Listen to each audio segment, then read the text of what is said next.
आज का video share करने से पहले ही मैं आप लोगों को बता दूं, जो रिपोर्ट मैं आप लोगों से शेयर करने वाला हूं वो यदना इन्वेस्टमेंट की पोर्टल के द्वारा लिए गए हैं।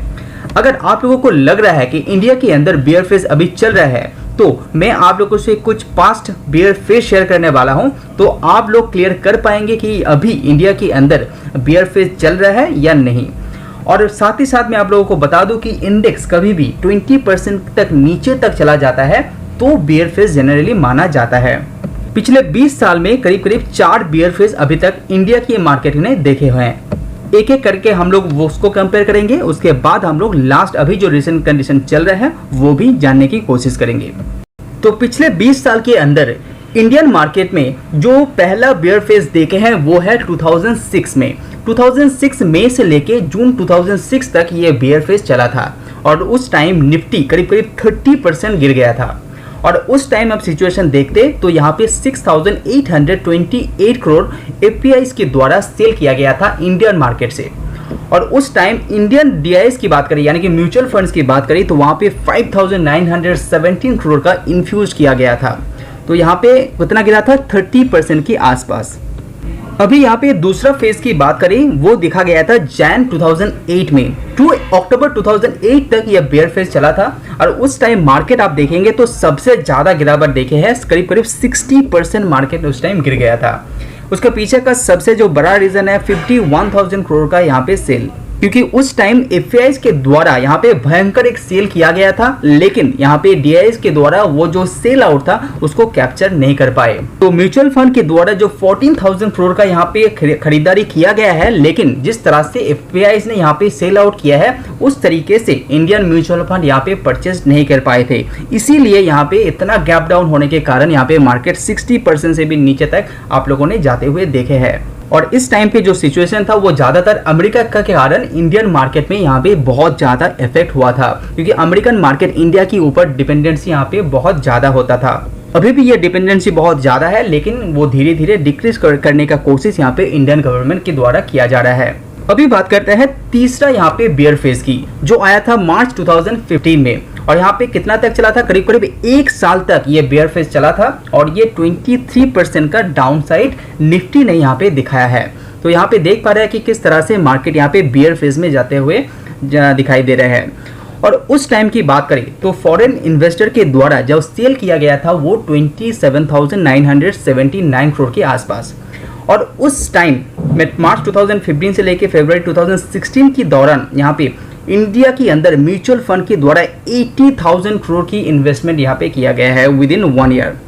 क्योंकि इंडिया के अंदर उस टाइम यहाँ पे एसआईपी जो प्रोसेस है वो बहुत ही तेजी से ग्रो कर रहा था और वहाँ पे म्यूचुअल फंड ने दबा के यहाँ पे पैसा मार्केट के अंदर निवेश किया है, जिसके चलते मार्केट बहुत ही तेजी दिखाया था इसके बाद। और अच्छा खासा रिटर्न बहुत सारे म्यूचुअल फंड ने यहाँ पे दिया है उस फेज के बाद। Subscribe now and press the bell icon. इसके बाद यहाँ पे जो चौथा बियर फेज हम लोगों ने देखे हैं वो है यहाँ पे कोविड के चलते। और ये जो बियर फेज था वो जनवरी से लेके मार्च तक यहाँ पे दिखा गया है और यहाँ पे मार्च के बाद सबसे ज्यादा गिरावट आप लोगों ने देखे हैं, क्योंकि मार्च के अंदर ये जो गिरावट था वो भयंकर तेजी से यहाँ पे गिरते हुए दिखाई दे रहा है। और यहाँ पे गिरावट इतना ज्यादा होने के कारण डीआईएस से लेके एफआईआईएस दोनों एक साथ मार्केट के अंदर सेल आउट कर रहा था। और इंडियन मार्केट उस टाइम स्ट्रॉन्ग पोजीशन होने के बावजूद भी यहाँ पे 38% का गिरावट इंडियन इंडेक्स मार्केट यहाँ पे दिखाया है। उस टाइम इंडिया में एफआईआईएस के द्वारा 48,000 करोड़ का sell out and mutual fund के द्वारा जो खरीदारी किया गया है वो 41,000 करोड़ के आसपास। लेकिन जो डीप गिरावट आप लोगों ने देखे हैं मार्च 2022 के अंदर वो दोनों एक साथ सेल आउट के कारण यहाँ पे दिखाया है। बाद में यहाँ पे म्यूचुअल फंड लगातार खरीदारी किए हैं, इसीलिए यहाँ पे ये इन्वेस्टमेंट आपको दिखाई दे रहे हैं। तो यहाँ पे ऊपर 4 आपने बियर फेज देख लिए, 2006, 2018, 2016 एंड 2020। अभी लेटेस्ट कंडीशन में क्या चल रहा है अभी देखिए कि 2021 से लेके 22 के अंदर 8% का गिरावट आप लोगों ने देखे हैं, लेकिन यहाँ पे जो एफआईआईएस का सेल है वो बहुत ही ज्यादा इंक्रीज हो चुके हैं। तो आप देख पा रहे कि 1,65,000 करोड़ यहाँ पे एफआईआईएस के द्वारा सेल आउट किया गया है इंडियन मार्केट से। लेकिन म्यूचुअल फंड के द्वारा जो इन्वेस्टमेंट यहाँ पे किया गया है वो है 1,40,000 करोड़ के आसपास। इसीलिए जो मार्केट का गिरावट है वो कंट्रोल में रहते हुए आप लोगों को दिखाई दे रहे हैं। और ये म्यूचुअल फंड का इन्वेस्टमेंट इतना क्यों बढ़ गया है, क्योंकि इंडिया के अंदर 2016 के बाद यहाँ पे जो म्यूचुअल फंड के अंदर निवेश है वो लगातार यहाँ पे इंक्रीज हो रहा है। इसीलिए म्यूचुअल फंड के द्वारा इतना ज्यादा पैसा इन्फ्यूज करना पॉसिबल हो पा रहा है। अगर आप बात करें पिछले 8 महीने के अंदर मार्केट में क्या चल रहा है, तो करीब करीब 13 से लेके 15% यहाँ पे गिरावट इंडेक्स के अंदर यहाँ पे यानी कि निफ्टी के अंदर आप लोगों ने देखे हैं। लेकिन यहाँ पे 20% गिरावट नहीं हुआ है, इसलिए इसको बियर फेस आप नहीं कह सकते हैं मार्केट के हिसाब से। लेकिन अब मार्केट के अंदर सेल देखेंगे तो वो 2 लाख करोड़ के ऊपर यहाँ पे पहुंच गया है। अच्छा खासा सेल एफपीआई के द्वारा इंडियन मार्केट से किया गया है।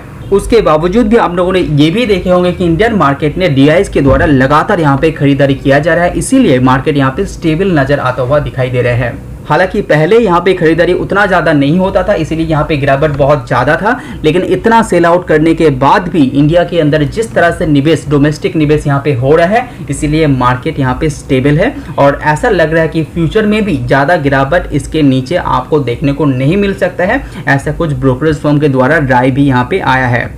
तो जितना भी गिरावट आप यहाँ पे देख पा रहे हैं, इसके अंदर एक बात आपको नहीं भूलना चाहिए, क्योंकि जितना बार ये जो गिरावट होता है उसके बाद जो वापसी होता है वो और भी तेजी से यहाँ पे दिखाई देता है। अगर इसके नेक्स्ट ईयर आप चेक करेंगे तो वहाँ पे जो तेजी है वो बहुत ही जल्दी यहाँ पे रिकवरी कर लेता है। तो वो बात आपको भूलना नहीं चाहिए। तो उस हिसाब से सोच के आपको क्या करना चाहिए, मार्केट के अंदर अपना डिसीजन आपको खुद लेना चाहिए। ये बात सच है कि मार्केट के अंदर बहुत सारा प्रेशर है, बहुत सारा रीजन भी है ये प्रेशर का।